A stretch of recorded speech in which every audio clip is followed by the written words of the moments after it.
2020 Honda CR-V Touring Review, an affordable crossover companion. Verdict: 6 out of 10. Most of the attention on the 2020 Honda CR-V focuses on the new hybrid powertrain.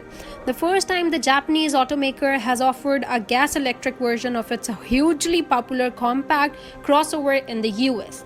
And yeah, that makes sense. Honda builds a solid hybrids, and frankly, an electrified CR-V is overdue. In our first drive of that car, we wrote that it's hard to argue against the CR-V hybrid and the modest $2,000 Premier it carries. But while this might be the trim to get, Honda is continuing to offer the gas-only model with the same aesthetic improvements.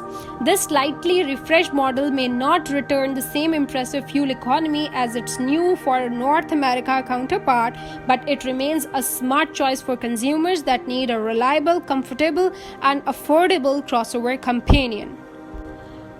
Design: 5 out of 10. Honda will tell you that it updated the CR-V's front bumper, grille, and headlights for 2020. But good look distinguishes this from the 2019 model. The changes are very subtle, but that's a-okay. The CR-V is a cleanly styled, attractive, compact crossover. That said, even the addition of new colors, including the Honda Civic's Aegean Blue Metallic, which is particularly striking on the small SUV, does little to help the 2020 CR-V stand out. Then again, Honda's offering has always been a bit more anonymous relative to the competition. But the decision to only lightly touch up the CR-V feels more concerning as rivals grow more assertive with their exterior designs. The Toyota RAV4 and Ford Escape both enjoy far more zesty designs, while the Mazda CX-5 remains the most attractive vehicle in the class. If style is important, the updated CR-V doesn't do much to distance itself from predecessors.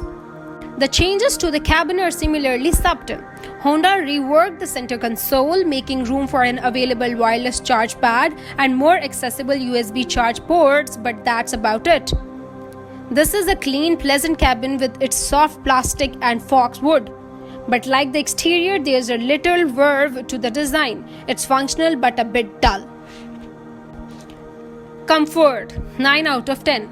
That functional cabin design lends itself to comfort. The sitting position, steering wheel adjustments, and even the location of the armrest make for a comfy driving experience. The front chairs are soft and well cushioned, and there's plenty of leg and headroom in the front row. The mostly flat floor in the second row makes fitting 3 adults in back a realistic possibility on short trips. The seat backs are comfortable even if the bottom part of the bench is less plush. There is a whopping 40.4 inches of rear legroom, easily beating the competition from the Ford, Toyota, and Nissan by multiple inches. Only the Mazda CX-5 comes close, and even then it's down 0.8 of an inch on the Honda.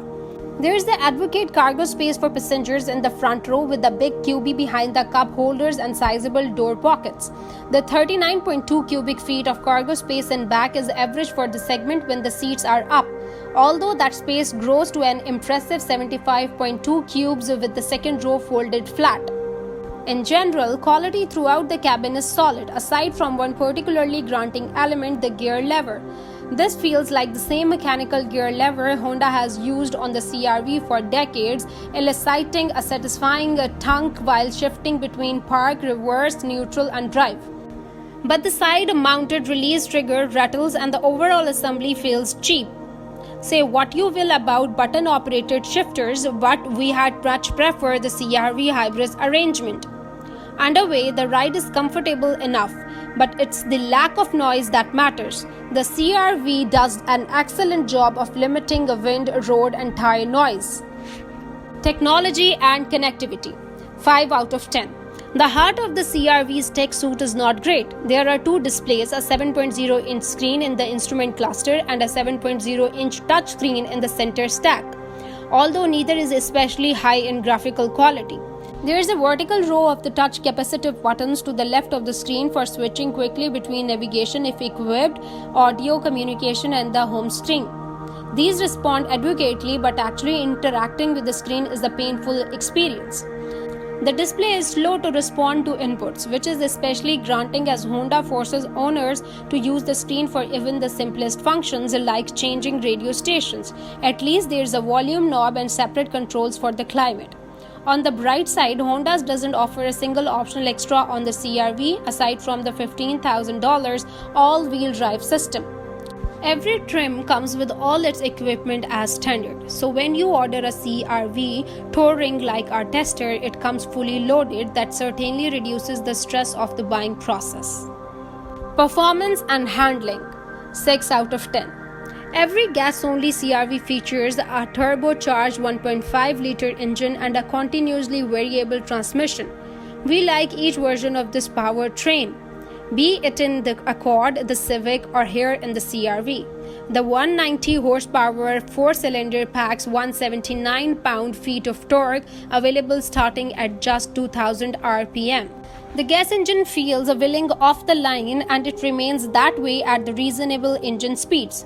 Push too hard and the torque does fade. It keeps at 5000 RPM, well short of the nearly 7000 RPM red line. But around town, the CR-V has more than enough twist to move all 3569 pounds of mass.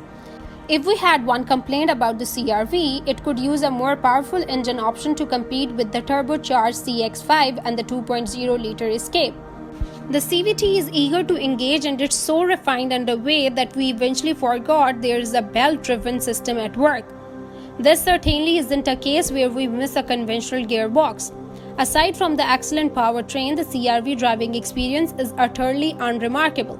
The steering is light and lifeless, although the dead zone isn't so large that this crossover feels wayward or difficult at highway speeds.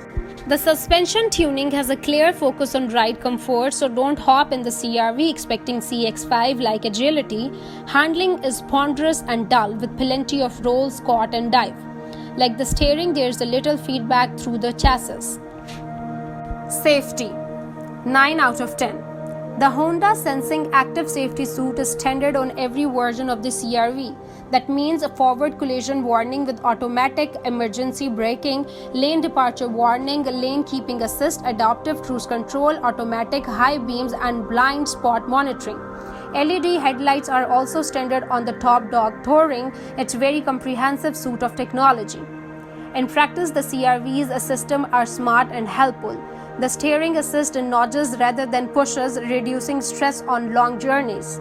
There's enough adjustability in the forward collision systems too, so that there's a little motivation to switch the nannies off. Fuel economy, 5 out of 10.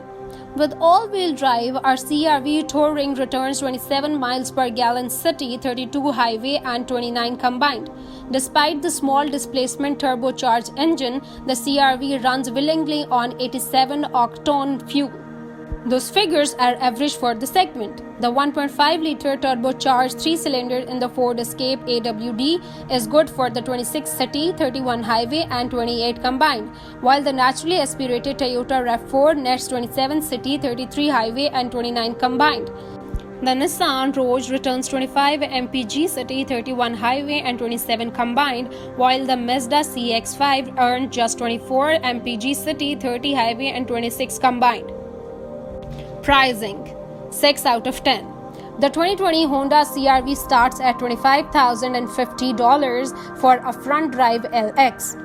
Our all-wheel drive Touring is as pricey as a CR-V can get though, ringing up at $33,250 for the trim, then additional $1,500 for all the wheel drive system and $1,120 in destination charges.